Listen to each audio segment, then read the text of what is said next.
BK Tuhan untuk apa yang akan disampaikan Tuhan. Boleh memberkati dan menjadi pelajaran bagi setiap kami. Terima kasih Bapak. Kami buka pelajaran ini dalam nama Tuhan Yesus. Haleluya. Amin. Amin. Silakan Ibu. Tuhan. Hari ini kita bicara soal Tuhan ya, soal Allah ya. Kita akan belajar tentang Allah itu apa namanya? Yang simple supaya kita bisa menyerap ya, nggak pakai teologi yang berat-berat tapi kita bisa serap itu semuanya ya. Oke, jadi tentang Allah ini kita mulai ini Allah ya ini siapa sih Allah itu kita akan lihat ya. Oke, terusnya. Nah, dalam bahasa Ibrani Allah itu disebut dalam berbagai kata, misalnya Adonai, Tuhan atau Tuanku atau Allah yang perkasa. Tuh, ya. Sebetulnya mereka itu tahu nama Tuhan itu Yahweh, tulisannya YHWH tulisannya. Tapi mereka tidak berani menyebut nama itu, nggak berani. Jadi misalnya mereka membaca Taurat atau membaca kitab mereka itu di Talmud misalnya ada YHWH, mereka bacanya Adonai atau Elohim. Nggak berani mereka membaca YHWH itu. Ya, kalau kita tuh baru ngomongnya cepat ya YHWH, ya udah kayak gitu. Yesus, kita sedikit-sedikit Yesus, sedikit-sedikit Yesus. Kita tuh rada ini ya, kepleset sedikit. Ada kalau kita nonton film barat itu malah kalau kaget Yesus, aduh. Itu apa namanya? Sia-sia ya, maksudnya apa? Sembarangan ngomongnya kayak gitu, nyebut Yesus. Kalau orang Israel takut sampai sekarang takut menyebut YHWH itu. Jadi mereka nyebutnya tadi ya karena Adonai atau Tuhan atau Tuanku atau Allah yang perkasa. Terus dia sebut juga El. Jadi kalau El itu Allah yang kuat. Nanti kita akan tahu Daniel, namanya ada Daniel juga ya, misalnya Yeheski El. Nah itu ada mengandung nama Allah di situ ya, seperti itu. Kemudian Elohim, sang pencipta yang maha kuasa. Dan mereka nyebutnya Elohim. Elion, Allah yang maha tinggi. Atau Elohe Israel, Allah Israel. Seperti itu ya. El Olam, Allah yang kekal. Terus El Roi, Allah yang melihat. Nah, El Shaddai, Allah yang maha perkasa. Kita sering nyanyi ya.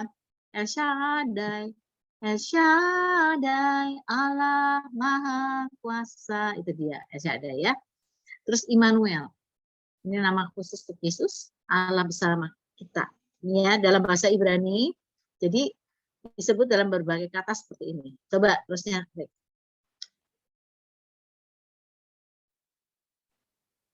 Sekali lagi ya, nama pribadi Allah dalam bahasa Ibrani terdiri dari 4 huruf.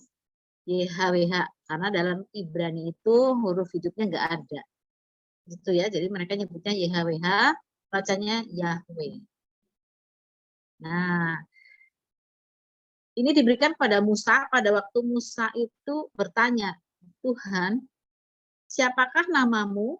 Maka Tuhan menjawab, aku ada yang aku akan ada. Itu YHWH. Ya, seperti yang diberikan pada Musa di kitab Keluaran. Nanti dibaca sendiri ya, kitab Keluaran gimana-gimana. Terus, ini sangat disegani sekali lagi untuk diucapkan oleh orang Ibrani atau Israel. Jadi mereka hanya menggunakan kata Adonai tadi saya bilang, Tuanku, saat membaca tulisan YHWH di kitab suci.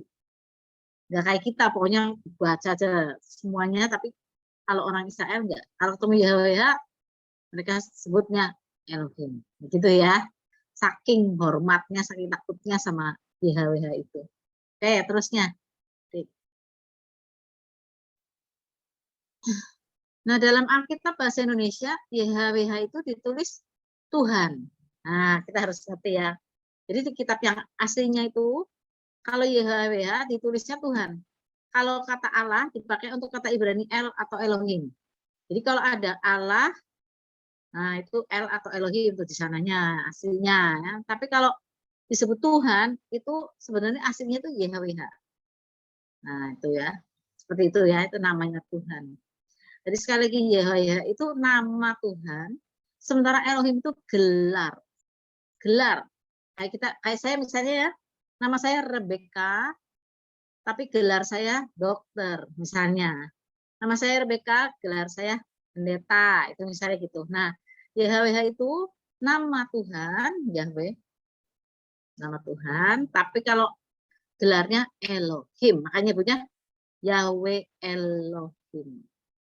Jadi gitu ya. Maka setiap nama Allah menggambarkan aspek yang berbeda dari sifatnya. Luar biasa nih. Yuk terusnya. Nah, beberapa sebutan untuk Allah yang dinyatakan di Alkitab. Kita pengen tahu ya, kalau di Alkitab itu apa aja nih. Ya, pengen tahu. Ayo, apa aja. El atau Eloah itu Allah perkasa, kuat, kuasa, dan masyur. Jadi El dapat diartikan juga sebagai integritas. Terus kecemburuan dan belas kasihan Allah. Ayo kita lihat kecemburuan bagaimana sih, kita baca ya. Di sini ada berapa ya, berapa orang? Kita baca yang Kejadian 7 ayat 1 misalnya siapa gitu ya. Terus Bilangan 23 ayat 19 siapa? Kecemburuan Ulangan 5 ayat 9 siapa lagi? Ayo. Kejadian saya baca ya. ya. Kejadian 7 Ya. ayat 1. Lalu berfirmanlah Tuhan kepada Nuh, masuklah ke dalam bahtera itu, engkau dan seisi rumahmu, sebab engkaulah yang kulihat benar di hadapanku di antara orang zaman ini. Nah, itu kata Eloah itu ada di situ ya. Kita kesulitannya karena kita pakai bahasa Indonesia semua, jadi nggak tahu. Tapi pokoknya di aslinya itu ada di situ. Allah perkasa yang disebut Allah itu bersama Allah itu mengandung kata-kata perkasa, kuat, dan masyhur. Nah, luar biasa ya. Coba Yesaya 9 ayat 6-nya apa? Ya, Yesaya 9 ayat 6, besar kekuasaannya dan damai sejahtera tidak akan berkesudahan di atas tata Daud dan di dalam kerajaannya, karena ia mendasarkan dan mengokohkannya dengan keadilan dan kebenaran dari sekarang sampai selama-lamanya. Kecemburuan Tuhan semesta alam akan melakukan hal ini. Ya, jadi lihat besar dan perkasa. Nah, luar biasa itu ya, yang di Yesaya 9:6 itu di bahasa aslinya sana El atau Eloah itu mengandung arti perkasa, kuat, kuasa, dan masyhur. Oke, sekarang lihat di Bilangan 23 ayat 19. Katanya apa? Bilangan 23 ayat 19. Allah bukanlah manusia sehingga ia berdusta, bukan anak manusia sehingga ia menyesal. Masakan ia berfirman dan tidak melakukannya, atau berbicara dan tidak menepatinya? Nah, coba ya. Itu mengandung kecemburuannya kalau Tuhan itu cemburu itu artinya tuh enggak cemburu kayak kita ya, cemburu buta sampai bunuh gitu ya. Kalau Tuhan itu cemburu kalau ada bangsa Israel atau kita lah ya sekarang orang-orang Kristen ini, orang yang menyebut dirinya orang percaya, berpaling dari dia, maka dia cemburu. Cemburunya itu bukan karena apa, cemburunya karena kita nanti bakal hilang gitu, bakal nggak masuk surga gitu loh kalau kita memalingkan diri dari dia. Bikin dia jangan kayak gitu loh, cemburunya itu nggak boleh kayak gitu loh, diberantemin kita ibaratnya ya, kalau tanda kutip. Nah seperti itu. Jadi itu Allah kita luar biasa ya. Itu integritas ya, Bilangan 23 ayat 19. Sorry, integritasnya Tuhan tuh seperti itu. Bilangan 23 ayat 19, bahwa Tuhan itu punya integritas yang luar biasa. Sekarang yang kecemburuan ya, yang Ulangan 5 ayat 9. Sorry, saya ngomongnya Ulangan ya. Ulangan 5 ayat 9. Jangan sujud menyembah kepadanya atau beribadah kepadanya, sebab aku, Tuhan Allahmu, adalah Allah yang cemburu, yang membalaskan kesalahan bapa kepada anak-anaknya, dan kepada keturunan yang ketiga dan keempat dari orang-orang yang membenci aku. Iya, jadi itu tadi ya, saya sudah ngomong ya, tadi sudah mendahului kecemburuan itu, ya soal kecemburuan, itu Ulangan 5 ayat 9. Jadi kayaknya dia cemburu banget sampai membalaskan kesalahan ke atas 4 keturunan kayak gitu. Itu bukan cemburu karena jengkel ditinggalkan, nggak begitu. Dia jengkelnya itu, cemburunya itu karena nanti orang akan jatuh dalam dosa dan tidak akan menjadi orang-orang yang diselamatkan. Itu dia ya cemburunya. Bukan kayak kita lah cemburunya. Kalau baca cemburu Tuhan itu di Alkitab, jangan dipikirkan dia itu seperti kita, cemburu buta, cemburu ngaco, mencemburui sampai apa namanya, ibaratnya tuh menyelidiki, ngintil misalnya, yang ngikutin, waduh, nyewa detektif misalnya ya, atau ngamuk terus misalnya, enggak gitu ya. Oke ya, tadi udah ya, bilangan 23 ayat 19 ya, berintegritas ya. Integritas itu adalah jujur. Tuhan itu jujur, jadi dia itu nggak mungkin berbohong, jujur, berintegritas itu jujur. Jadi apa yang dia katakan itu yang dia lakukan, dalam konotasi baik, bukan konotasi jelek ya, seperti itu. Oke. Sekarang belas kasihan ya, Nehemia 9 ayat 31 apa? Nehemia 9 ayat 31. Nehemia 9 ayat 31. Tetapi karena kasih sayangmu yang besar, engkau tidak membinasakan mereka sama sekali dan tidak meninggalkan mereka. Karena engkaulah yang pengasih dan penyayang. Nah, coba ya. Sebenarnya kalau melihat manusia itu berdosa terus tuh kok terus diampuni. Kalau kita membaca kitab Kejadian waktu Adam dan Hawa jatuh dalam dosa, kok diampuni? Orang juga masih dua. Sebetulnya gampang sekali buat Tuhan untuk membinasakan Adam dan Hawa. Nggak usah mesti dibinasakan aja, terus bikin lagi, bisa. Gitu loh ya. Dia bisa juga menghancurkan orang Israel waktu itu, yang terus-terusan mengganggu dia. Orang Israel itu memang tahu perintah Tuhan, tapi tidak berada di jalannya Tuhan. Ya cuman tahu aja tentang Tuhan, tapi di jalan Tuhan mereka nggak ngerti, nggak mau dia, nggak mau ada di jalan Tuhan. Pengennya tuh nyimpang terus. Nah kalau nyimpang terus itu sebetulnya kan apa namanya, ya kalau saya Tuhannya, udahlah dibinasakan aja gitu, capek. Ya, kalau kita baca kitab Hakim-Hakim itu lebih capek lagi. Kita baca di Hakim-Hakim, kalau Israel itu lagi jatuh dalam dosa, mereka dihukum sama Tuhan, dibiarkan, dijajah oleh misalnya bangsa Midian sekian tahun, kemudian mereka jerit-jerit minta pertolongan Tuhan. Tuhan berikan pertolongan, bangkitkan seorang pahlawan hakim ke atas mereka, menang mereka atas bangsa yang menjajah. Terus selama hakim itu hidup, orang Israel baik-baik. Hakimnya mati, jatuh dalam dosa lagi. Kemudian mereka menyembah berhala. Kemudian Tuhan membiarkan orang, misalnya orang Filistin, menindas mereka. Nah setelah ditindas, mereka jerit-jerit lagi, berdoa lagi kepada Tuhan, minta tolong, dan Tuhan membangkitkan lagi seorang hakim, atau siapa namanya sekali lagi ini. Dan sepanjang umur hakim itu mereka baik, mereka menang atas lawan-lawannya, mereka baik. Tapi hakim itu mati gantian terus, mereka jatuh lagi dalam dosa. Dan seterusnya sampai habis kitab Hakim-Hakim. Hakim yang terakhir Simpson, terakhir sebetulnya Samuel. Itu mereka kayak gitu kelakuannya, repot kan? Tapi Tuhan itu penuh belas kasihan luar biasa. Belas kasihan Tuhan itu luar biasa. Ketika Tuhan mau menghapuskan Sodom dan Gomora, kita lihat dia bertemu dulu sama Abraham, ngasih tahu sama Abraham, sampai Abraham punya kesempatan untuk berdoa syafaat buat Sodom dan Gomora. Punya kesempatan untuk nawar sama Tuhan. Dari 50, kalau orang yang benar 50, gimana Tuhan, jangan dihancurkan dong. Iya deh, gitu ya ceritanya kalau bahasa sininya. Terus mikir lagi kata Abraham, aduh, ada nggak 40? Ada nggak 50? 45 gimana Tuhan? Ya udah, kalau ada 45 orang benar ya udah nggak jadi. Nggak jadi aku hancurkan. Kalau 40 Tuhan, nah kalau 40 ya udah nggak jadi deh. Mungkin narik napas juga ya. Ini Abraham ini nawar terus. Gimana Tuhan kalau 30? Gimana Tuhan kalau 20? Gimana Tuhan kalau 10? Sampai cuma 10. Tuhan bilang, iya deh kalau ada 10 orang yang benar di Sodom dan Gomora, aku gak jadi menghancurkan Sodom dan Gomora. Ternyata 10 pun gak ada. Sebetulnya hancur semua kan, tetapi kok Lot, istri dan anak-anaknya yang 2 itu bisa keluar. Walaupun istrinya itu setelah itu menoleh ke belakang jadi tiang garam, tapi kok bisa? Harusnya kan udah tuh, tinggal 10, gak ada 10 orangnya di situ, cuma 4 yang mau keluar gitu, mau yang dianggap benar gitu. Udah aja dihapusin semua deh. Tapi enggak, Tuhan itu tetap penuh belas kasihan. Tuhan tahu menyelamatkan Lot dan keluarganya. Makanya malaikat Tuhan itu memaksa mereka sekeluarga untuk keluar dari kota Sodom dan Gomora. Itu paksaan untuk selamat, luar biasa ya Tuhan ya. Penuh belas kasihan. Oke ya. Terus sekarang bawahnya kiri. Kita lihat. Elohim. Nah, Elohim itu artinya Allah pencipta, perkasa, dan kuat. Nah, ini bentuk jamah dari Eloah ya. Tadi ya. Eloah itu kayaknya satu gitu. El itu satu, tapi kalau Elohim itu berarti bentuk jamah. Jadi ini mendukung doktrin Tritunggal.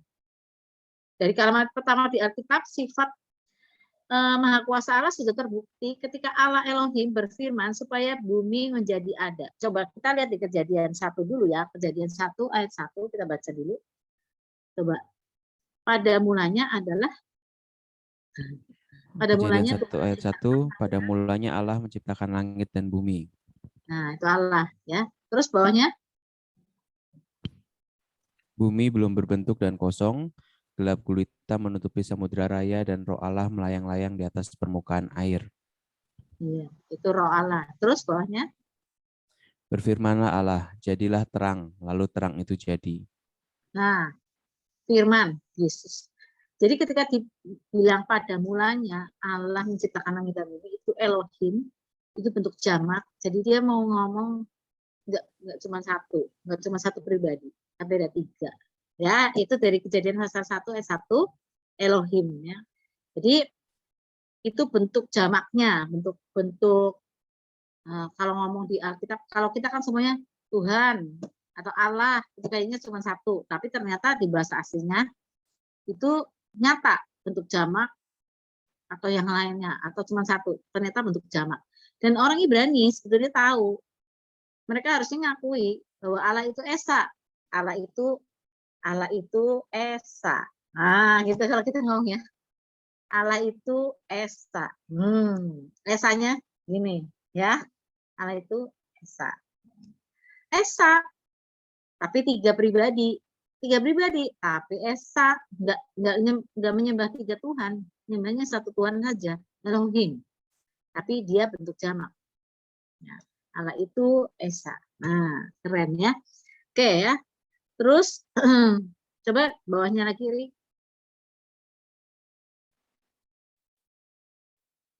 Disebut El Shaddai. Apa muncul El Shaddai yang maha kuat, pelindung Yakub, menyatakan tentang kekuatan Allah sebagai yang terutama di antara segalanya. Kita baca ya Kejadian 49 ayat 24. Kita lihat ya, itu. Coba Kejadian 49 ayat 24. Namun panahnya tetap kokoh dan lengan tangannya tinggal lihat. Dan pertolongan yang maha kuat pelindung Yakub oleh sebab gembalanya gunung batu Israel. Iya, luar biasa ya. Itu waktu Yakub sudah terakhir dikatakan seperti itu. Luar biasa. Dibilangnya pelindung Yakub. Makanya dia memberkati anak-anaknya nggak takut. Kalau kita lihat dia memberkati anak-anaknya, dia itu bernubuat untuk masa depan anak-anaknya itu nanti dan keturunan mereka seperti itu. Dan Yakub menegaskan bahwa memang Tuhan itu El Shaddai yang maha kuat pelindung Yakub. Yakub itu waktu dia udah keluar dari rumah bapak ibunya, dia pergi ke Padan Aram, pergi ke tempat keluarga ibunya itu nggak bawa apa-apa loh. Bawanya tongkat sama minyak aja. Nggak ada bekal. Kita tuh kalau mengutus anak untuk sekolah atau gimana kan dikasih bekal ya. Kok si Yakub itu nggak dikasih bekal gitu ya, nggak dikasih uang atau gimana.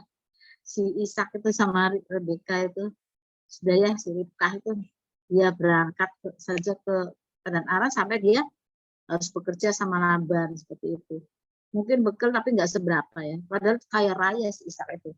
Dia nggak nyuruh si Yakub itu naik onta misalnya ya, bawa banyak barang misalnya waktu pergi, enggak. Ini bukan anak hilang. Kalau anak hilang yang di perumpamaan Tuhan Yesus itu dia minta warisan, dia bawa banyak uang, mungkin dia naik unta, semuanya dia bawa.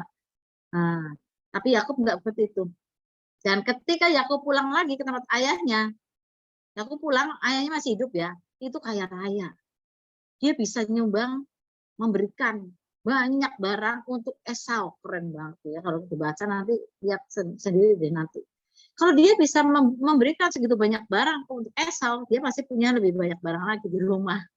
Nggak mungkin dia tidak punya. Yang diberikan itu paling seberapanya. Jadi dia kaya raya. Dan Tuhan menyertai dia luar biasa. Waktu dia ketemu Esau, anaknya juga sudah 11. Seperti itu ya.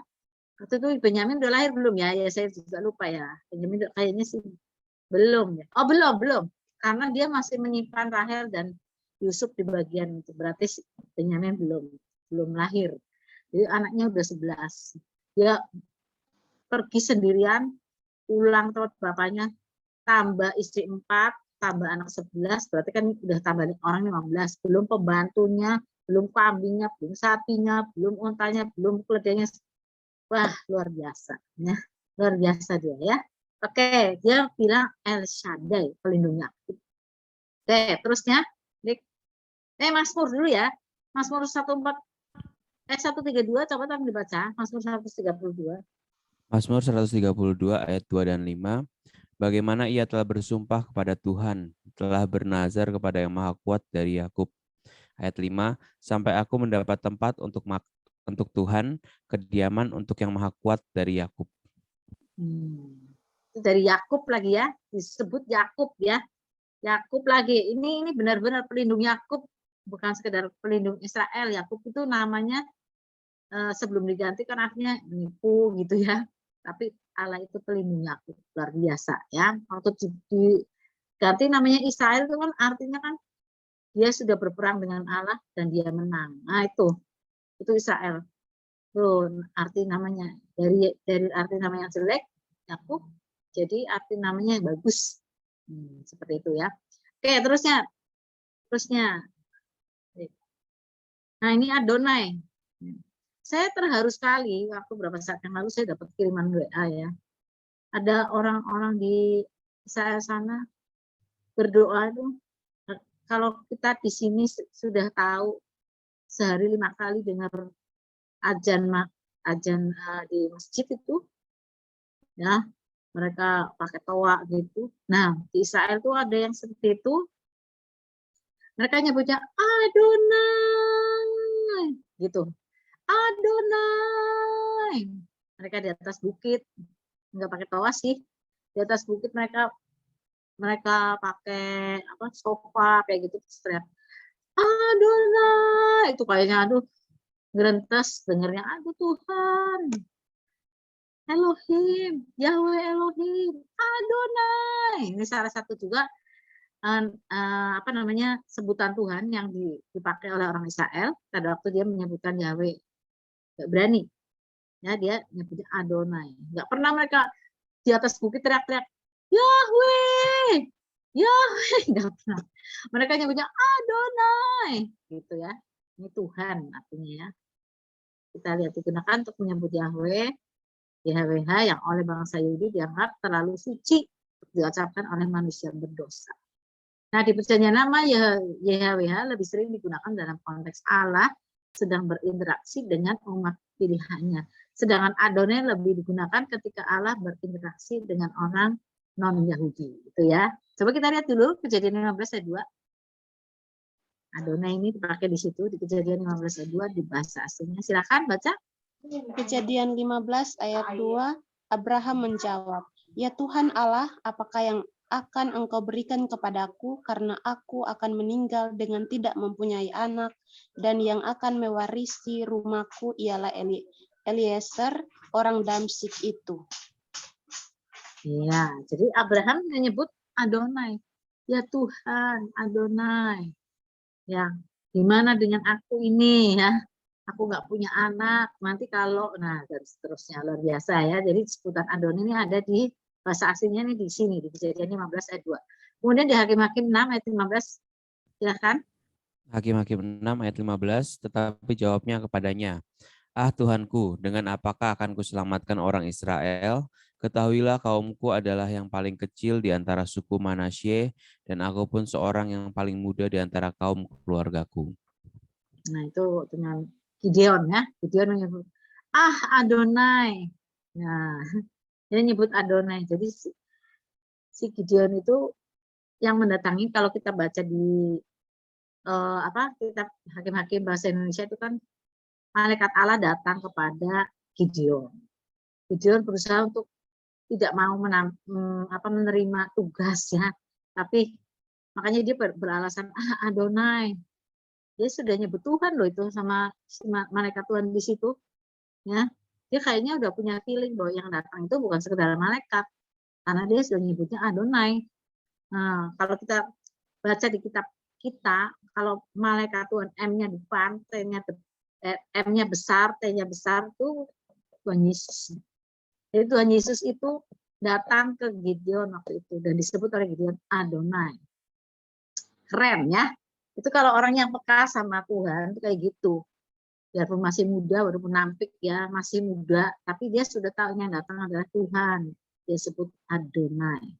Nah, seperti itu. Oke, terusnya silakan. Bawahnya.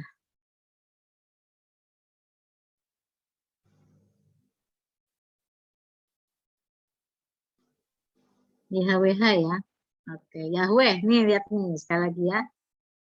YHWH, Yahweh, bacanya Yahweh atau Jehovah itu artinya Tuhan.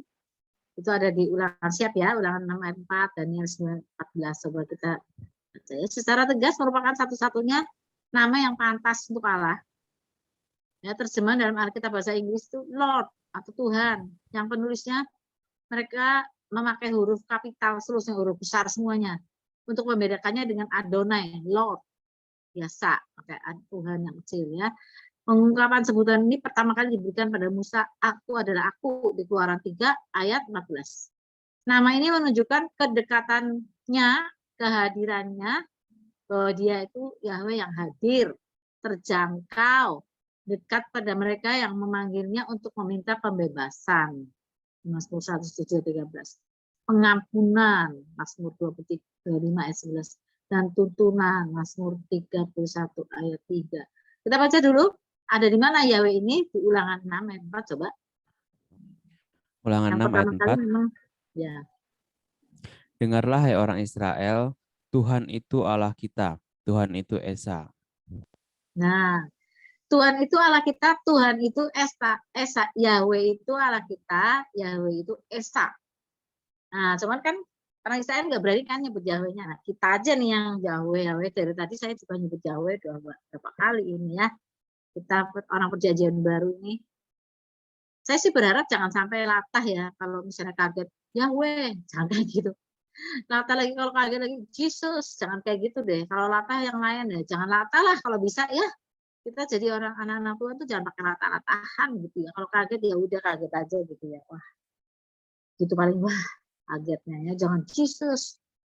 Nanti kalau orang di film tuh malah Jesus Christ. Naon sih kalau mau ngomongnya orang Sunda. Masa kaget ngomongnya Jesus Christ gitu ya. Terus diterjemahkan ke Indonesia, astaga. Emang Yesus Christ itu sama dengan astaga apa? Kalau diterjemahkan di film-film Indonesia ini keterlaluan banget ya. Padahal orang Israel tuh sama Yahweh itu takut banget ya, nyebutnya nggak berani ya. Kita ini loh, aduh keterlaluan banget. Nah, terlalu ya. Oke, sekarang lihat di Daniel 9 ayat 14, coba. Yang pertama memang diungkapkan oleh Tuhan kepada Musa di Keluaran 3 ayat 14, tapi Daniel juga tahu ini Yahweh-nya. Daniel 9 ayat 14, silakan. Daniel pasal 9 ayat 14. Sebab itu Tuhan bersiap dengan malapetaka itu dan mendatangkannya kepada kami. Karena Tuhan Allah kami adalah adil dalam segala perbuatan yang dilakukannya, tetapi kami tidak mendengarkan suaranya. Jadi Tuhan adalah adil itu disebutnya Yahweh. Jadi sekali lagi di situ kalau di bahasa aslinya di situ ada YHWH ini ya. Nanti dibaca sama orang Israel Adonai atau Elohim ya. Tapi sekali lagi bahwa Yahweh ini satu-satunya nama yang pantas untuk Allah. Satu-satunya nama yang pantas untuk Allah. Ya, sekali lagi ya, kalau dalam bahasa Inggris Lord itu Tuhan pakai kapital semua. Itu kalau ketemu di bahasa Inggris pakai huruf kapital semua, huruf besar semua, Tuhan berarti dari sananya itu YHWH tulisannya ya, Yahweh gitu ya.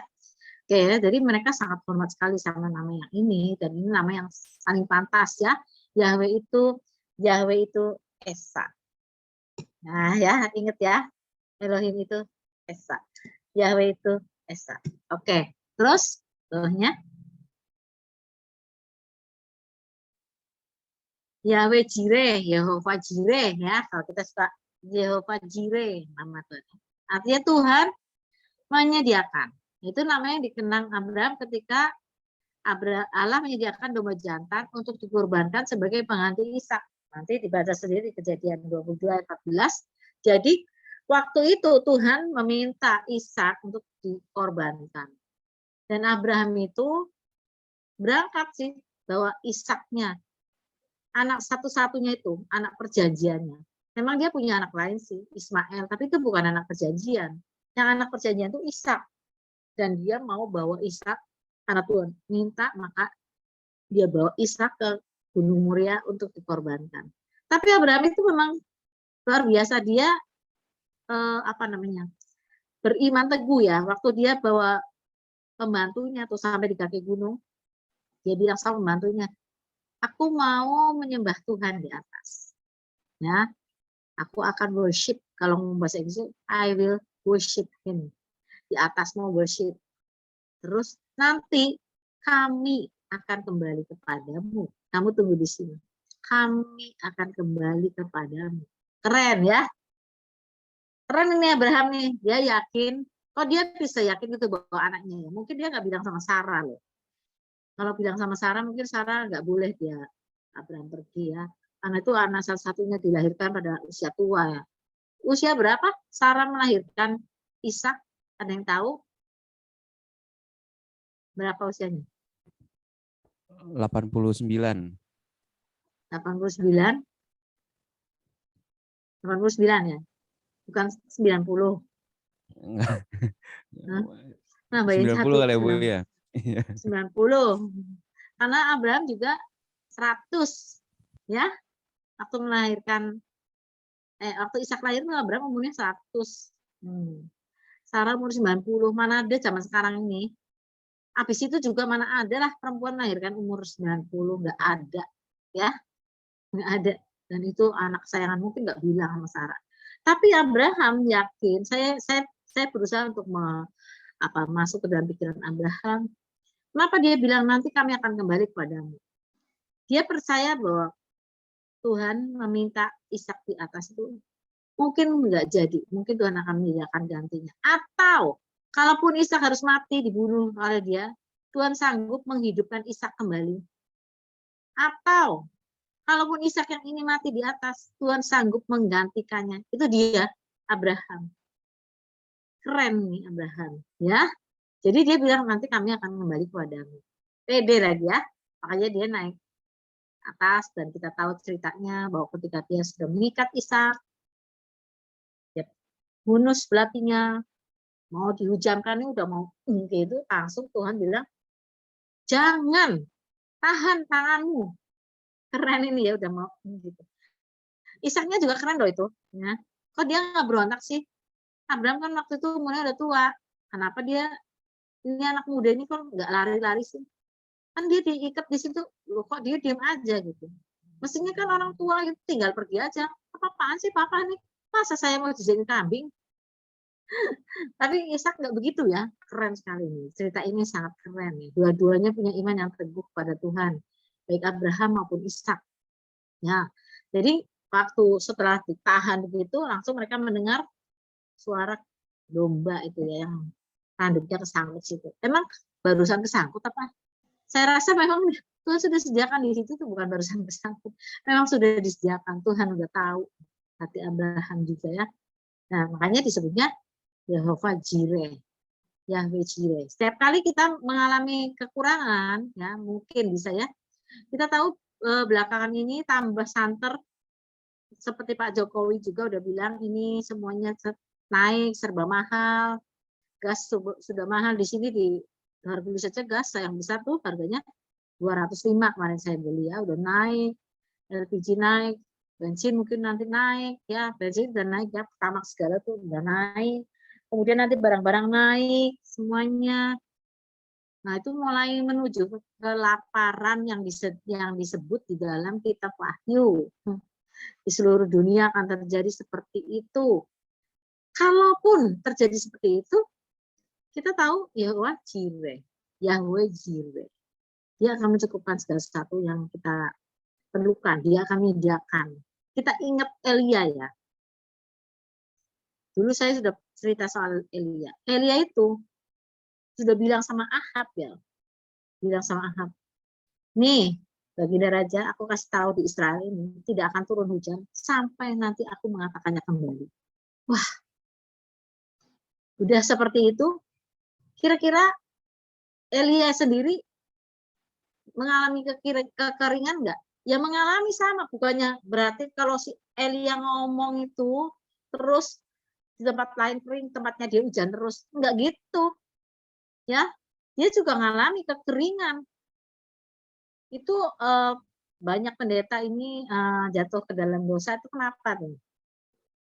Banyak pendeta nih. Kalian nih para calon penginjil dan pendeta ya, mungkin ada yang nanti pendeta jemaatnya berapa, ada yang banyak, ada sedikit, serah. Pokoknya pendeta-pendeta ini para penginjil juga. Kok banyak yang jatuh kenapa? Entah itu perempuan, entah itu harta, entah itu tahta, gimana lah. Karena mereka itu, nah ini menurut survei ya, karena mereka itu khotbah untuk orang lain. Jadi dia pikir khotbahnya itu nggak kena ke diri sendiri.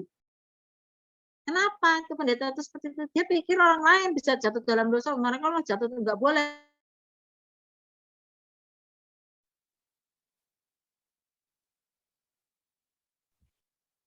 Cek AKP.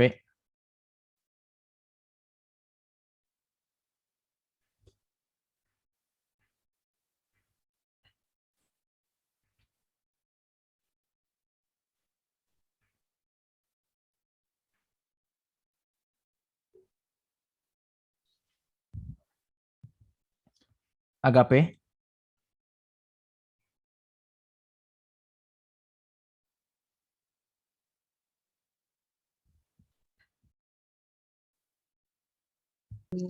Ingat ya, kalian ingat ya, kalian itu calon pendeta, calon penginjil, tahun hamba Tuhan yang luar biasa, yang menggembalakan jemaat dan seterusnya. Itu pada jatuh, kenapa jatuhnya? Karena mereka itu khotbah untuk orang lain, buat diri sendiri nggak laku. Misalnya, kamu jangan ngerampok, tidak boleh mencuri dan seterusnya. Tapi itu buat orang lain, aku boleh merampok, aku boleh mencuri istri orang lain juga boleh, ibaratnya ya. Mencuri uang boleh, korupsi boleh, kalau orang lain nggak boleh. Terus gimana? Kalau yang itu khotbah lagi, dilarang bercerai misalnya, nggak boleh melakukan hal yang jahat. Nah, tidak boleh kalau kamu, Yesus bilang kalau kamu melihat seorang perempuan kemudian kamu memikirkan sesuatu di pikiran aja belum berbuat buat perempuan itu ingin berhubungan seks dengan perempuan itu atau ingin memilikinya, itu berarti kamu sudah dosa.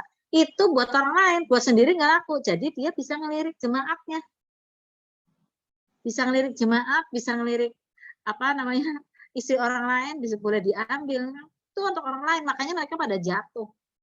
Ya saya ingatkan ya, ayah saya dulu ya, ayah saya itu orangnya ganteng. Nah dia suka guyon segala macam. Kalau khotbah sih nggak guyon ya. Dan dia disenangi oleh orang-orang. Walaupun dia sudah punya istri, mami saya, itu yang jatuh cinta sama dia itu banyak. Kalau misalnya kongres ya, kongres di dulu di GBI itu kongres ketuanya dia bertahun-tahun lama sekali. Itu banyak memujanya itu. Dari ibu-ibu sampai remaja, wow. Ya.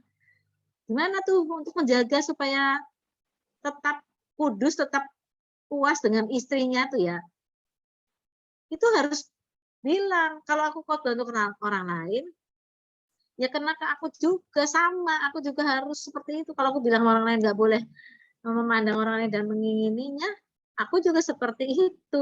Makanya kayak Elia ya, sekali lagi saya balik kayak Elia. Elia ini waktu dia bilang nanti tidak akan turun hujan 3,5 tahun, gimana? Dia apa tempatnya dia tuh hujan terus, apa di sungai Kerit tuh hujan terus apa gimana? Enggak, kering juga. Apa yang dia katakan itu ya buat dia juga berlaku. Jangan main-main ya kan, berlaku. Nah, cuman hebatnya kalaupun ada musim kering, Tuhan itu Jehovah Jireh tadi itu ya, Yahweh Jireh itu menyediakan segala yang dia perlukan. Yang pertama, Tuhan nyuruh Elia ke Sungai Kerit. Itu sungai yang biasa buat Elia, kayak kalian tuh sungainya yang di situ Sungai Kapuas ya. Itu udah biasa ngeliat sungai itu. Oh, ini kenal lah, lekuk-likunya oh yang di tepi sungai anu tahu. Dia sudah tahu itu tempatnya sendiri. Dia ngerti. Dan di situ Tuhan memelihara dia. Setiap hari ada burung gagak bawa daging. Nggak tahu dagingnya dari mana itu. Sampai bisa buat makan Elia itu. Minumnya dari Sungai Kerit. Sungai Keritnya kering. Nah tadi kan udah musim kering nggak hujan kan. Terus gimana Tuhan itu menyuruh Elia gimana lagi? Dia suruh ke seorang janda di Sarfat. Di Sidon. Itu daerah Sidon. Sarfat Sidon. Jandanya bukan janda kaya, janda miskin. Dan dia cuma punya tepung sedikit dan minyak sedikit. Waktu Elia datang itu mau dimasak sama dia, habis itu kelaparan lah. Tapi karena dia mendahulukan Tuhan dan percaya pada Tuhan si janda ini, dan Elia ada di situ, mereka itu dapat makan ya setiap kali. Kita tahu mujizatnya setiap kali itu sudah dimasak, yang tepung sedikit dan minyak sedikit. Di sana ada lagi tepung sedikit, minyak sedikit, dimasak lagi. Yang ini, di sana ada lagi tepung sedikit, minyak sedikit, dan seterusnya sampai mereka hampir 2 tahun dipelihara oleh Tuhan di situ. Dan dipeliharanya itu bukan main-main. Kalau kita melihat Elia itu ditaruhnya di janda Sarfat Sidon. Sidon tuh tempat apa sih Sidon tuh? Sidon itu rumahnya Isabel. Nah, lucu ya, Tuhan itu memang sense of humornya tinggi banget ya. Sidon itu tempatnya Isabel. Jadi Ahab sendiri nggak akan mengira bahwa Elia itu ngumpetnya di rumahnya Isabel, daerah Isabel. Isabel itu kan istri dia tuh ya, yang bawa Baal ke Israel tuh. Isabel jahatnya luar biasa. Raja bapaknya juga di situ jadi raja. Nah, dia anak raja Sidon, Isabel itu. Nah, Tuhan naruhnya di Elia itu diumpetinnya, kalau ngomong diumpetin, disembunyikan di Sidon. Keren lah pokoknya ya. Jadi waktu Ahab nyari-nyari nggak ketemu-ketemu. Tuh Obadja ketemu sama Elia waktu sudah 3,5 tahun itu kan Tuhan bilang, ayo Elia, kamu harus memperlihatkan diri ke Ahab. Langsung Elia cari Ahab kan. Ketemu sama Obadja tengah jalan. Langsung dia bilang sama Obadja, ayo kamu panggil tuanmu itu, aku mau ketemu dia. Aduh, Bapak Elia jangan gitu dong. Bapak Elia ini suka ngilang. Nanti saya manggil Ahab, ternyata sampai ke sini Bapak Elia hilang. Bayangin Pak Elia, dia cerita. Ahab itu nyuruh semua orang nyari engkau kemana-mana di kerajaan manapun. Kalau nggak ketemu di kerajaan itu, dia akan menyuruh orang kerajaannya di situ atau penggedenya di situ ngomong dan bersumpah bahwa memang Elia tidak di tempat itu. Elia ketawa. Yang nggak dicari satu tempatnya itu, yang nggak dicari itu tempat mertuanya si Ahab itu ya, Raja Sidon ya. Kali gitu dia pikir mungkin nggak mungkin dah si Elia ngumpetnya di situ. Coba bayangin, bisa diomong bahwa Elia itu diumpetin Tuhan di dapurnya Isabel. Isabelnya nggak tahu, di rumahnya sendiri. Gitu ya, itu luar biasa Tuhan menyediakan. Walaupun menyediakannya bukan sekarang enggak, tapi betul-betul sedikit demi sedikit, tapi sedikit itu memelihara hidup mereka. Luar biasa ya, ini Jehovah Jireh. Jadi kita sebagai sebagai penyandang nama murid Kristus dan pemberita kabar baik, sampai dimanapun kita tidak usah khawatir Tuhan tidak melihara kita. Ini Jehovah Jireh ya. Terusnya apa lagi? Nah, Jehovah Rafa, Tuhan yang menyembuhkan. Yahweh Rafa atau Jehovah Rafa, Tuhan yang menyembuhkan. Aku Tuhanlah yang menyembuhkan engkau, baik dalam tubuh maupun dalam jiwa. Dalam tubuh berarti dengan mencegah dan menyembuhkan penyakit. Maksudnya gitu ya.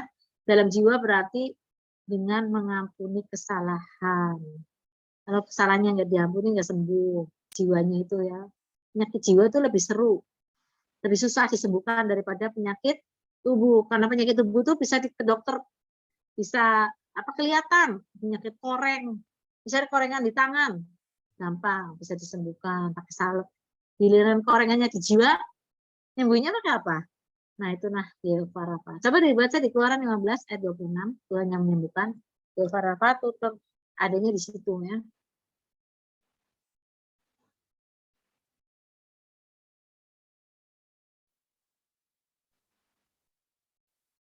AKP boleh baca AKP. Keluaran 15 ayat 26, Ya. firman-Nya, jika kamu sungguh-sungguh mendengarkan suara Tuhan Allahmu dan melakukan apa yang benar di matanya, dan memasang telingamu kepada perintah-perintahnya dan tetap mengikuti segala ketetapannya, maka aku tidak akan menimpakan kepadamu penyakit manapun yang telah kutimpakan kepada orang Mesir, sebab aku Tuhanlah yang menyembuhkan engkau. Nah, itu sebab akulah Yehova Rafa. Ya, akulah yang menyembuhkan engkau. Ingat ya, dia menyembuhkan jiwa dan tubuh, luar biasa ya. Luar biasa, itu kepentingan buat kita. Ada luka batin segala bisa disembuhkan Tuhan. Terusnya, nih. Yahweh Nisi, Yehova Nisi. Tuhanlah panjiku. Nah, soal panji itu dimengerti sebagai tempat yang bisa diandalkan. Tempat yang bisa diandalkan. Kalau ada bendera, misalnya di Indonesia ada bendera. Nah, kita ada di Indonesia, kita warga negara Indonesia, kita selamat. Misalnya kita ada di Malaysia itu ada pertempuran, maka kita masuk ke kedutaan di mana ada bendera Indonesia, kita selamat karena kedutaan tidak boleh diserang. Nah, seperti itu misalnya ya. Jadi kalau kita ada kedutaan Indonesia misalnya di Malaysia, maka satu kompleks itu namanya Indonesia. Nah, kalau ada kedutaan Amerika di Indonesia, misalnya kayak di mana ya, di Jakarta itu, di Jalan Diponegoro, maka satu kompleksnya yang kedutaan itu namanya Amerika. Jadi kalau ada orang bule itu dikejar-kejar polisi, kabur dia masuk ke kedutaan, polisi Indonesia tidak bisa nangkep karena itu daerah Amerika. Nah, jadi Tuhan panji-panjiku itu tempat yang bisa diandalkan ya, tempat perlindungan kita. Nah, terus nama ini untuk memperingati kemenangan di padang gurun atas bangsa Amalek di Keluaran 17. Nah, sudah ya. Nanti kawan seperti itu ya. Terusnya klik. Nah, Yahweh Sidkenu, ya, Yehova Sidkenu artinya Tuhan keadilan kita. Nah, sama seperti Yahweh Kades ya. Tuhanlah yang menyediakan keadilan bagi manusia, terutama melalui anaknya Yesus Kristus yang dibuatnya mengenal dosa untuk kita supaya dalam dia kita dibenarkan oleh Allah. Keren ya. Yahweh Sidkenu itu ada di Yeremia 33 ayat 16. Ya, kita kenal ya Yeremia itu sebagai nabi peratap ya. Nabi menangis. Nah, karena dia nangis terus meratapi orang Israel terus nggak ada yang bertobat. Kerennya tuh. Terus aja kayak gitu. Ya sampai dia sendiri dipaksa waktu itu ke Mesir, walaupun dia sudah bilang jangan ke Mesir, di Mesir nanti kita pada mati semua. Tapi dia dipaksa pindah. Kata orang Israel yang lain itu pasti untuk menyelamatkan kamu, ayo. Dipaksa di Mesir. Nah, jadi Yeremia meninggal di Mesir seperti itu ya. Jadi dia tahu bahwa Tuhan itu adil, itu keadilan buat manusia. Dia memperingatkan terus kepada orang Israel, tapi tidak didengar. Nah, kita juga jangan merasa patah hati kalau kita sudah berkhotbah, kita sudah menginjili dan seterusnya itu nggak didengar. Ya, jangan terlalu patah hati. Yeremia tuh nggak didengar juga. Tapi kita juga nggak boleh bilang gini, buat apa saya ngasih tahu ke orang-orang juga tentang toh mereka nggak dengar, itu nggak boleh. Harus terus, kata Yeremia, dia bilang begini, kalau aku sudah tidak mau menyebut namamu ya Tuhan, kalau aku tidak mau lagi menyaksikan engkau kepada orang lain, maka ada sesuatu di dalam ini tubuhku ini terkurung dalam tulang-tulangku seperti api yang berkobar-kobar, yang pengen keluar begitu, dan aku sendiri pengen menahannya, tetapi tidak bisa keluar juga. Bahwa Tuhan itu adil, Tuhan itu besar, Tuhan itu maha kuat, dan seterusnya. Itu kata Yeremia ya. Oke ya. Dibaca apa enggak nih? Enggak usah ya bawahnya ya, coba. Apa lagi? Yahweh Rohi. Yahweh Rohi, ya Yehova Rohi, itu Tuhan adalah gembalaku. Ini ada di Mazmur 23 ayat 1. Nah, ya. Ini setelah Daud merenungkan hubungannya sebagai gembala atas domba-dombanya, ia menyadari hubungan sebenarnya antara ia dan Allah, sehingga ia mengatakan Tuhan adalah gembalaku, takkan kekurangan aku. Ini keren ya. Kita sudah pernah membahas Mazmur 23 ya, waktu pelajaran kapan itu ya. Kita tahu bahwa luar biasa Tuhan itu disebut oleh Daud, Tuhan adalah gembalaku. Yahweh Rohi adalah gembalaku. Yahweh Rohi adalah gembalaku. Ini lihat ya. Jadi Yahweh Rohi itu yang disebut oleh Daud. Ia membaringkan aku di padang yang berumput hijau. Domba-domba itu kalau dibaringkan di rumput hijau itu kenapa dia bisa? Selama ada rumput hijau, domba itu kerjanya makan terus. Kalau sampai dia bisa berbaring itu berarti perutnya kenyang. Keren ya. Berarti dia berbaring di situ udah kenyang, dia udah nggak bisa makan lagi, kenyangan. Kalau kita kekenyangan masih bisa makan nggak? Nanti muntah ya. Jadi jangan ya. Seperti itulah, kenyang perutnya. Nah, dia menuntun aku ke air yang tenang. Air yang tenang apa? Yang kira-kira nggak bahaya, nggak ada buayanya dan seterusnya. Dan ia memimpin aku di jalan yang benar karena namanya dan seterusnya. Luar biasa. Itu namanya Yahweh Rohi. Seperti itu ya. Coba satu lagi ya, Yahweh sama bawahnya. Yahweh sama atau Yehova sama, artinya Allah pencipta perkasa dan kuat. Itu adanya di Kejadian 17 ayat 7, di Yeremia 31. Yeremia lagi ya ngomongnya, Yeremia 31 ayat 33. Coba di Kejadian dulu, bacain 17 ayat 7. Kejadian 17 Abraham lagi ya, coba silahkan. Kejadian 17 ayat 7. Aku akan mengadakan perjanjian antara aku dan engkau serta keturunanmu turun-temurun menjadi perjanjian yang kekal, supaya aku menjadi Allahmu dan Allah keturunanmu. Nah, supaya aku menjadi Yahweh Syamahmu, supaya aku menjadi Yehova Syamahmu. Nah, seperti itu ya. Jadi ini yang Yahweh Syamah ini bentuk jama dari Eloah yang mendukung doktrin tunggal lagi ya. Sekali lagi ya. Yahweh itu Esa. Yahweh itu Esa. Gitu ya. Terus dari kalimat pertama di Alkitab, sifat Maha Kuasa Allah sudah terbukti ketika Allah Elohim berfirman supaya bumi menjadi ada. Ini pencipta, perkasa dan kuat. Ini ada di Kejadian 1 ayat 1. Oke ya. Nah, saya rasa sampai sini dulu, nanti hari Kamis disambung. Berarti Kamis ke Yahweh Sabaoth ya. Masih ada berapa sih? Masih lumayan ya, masih ada beberapa. Ya, enggak habis, nanti kita sambung yang lain ya. Supaya saya berusaha pelan-pelan supaya kalian enggak terlalu pusing dan ngerti apa yang saya bicarakan. Mudah-mudahan pada ngerti. Mudah-mudahan ya. Saya berharap seperti itu. Oke? Tuhan memberkati sampai hari Kamis. Silakan berdoa. Naomi boleh berdoa, Naomi. Ya, baik, mari kita satu hati dalam doa, kita berdoa. Bapa kami dalam kerajaan sorga, dikuduskanlah nama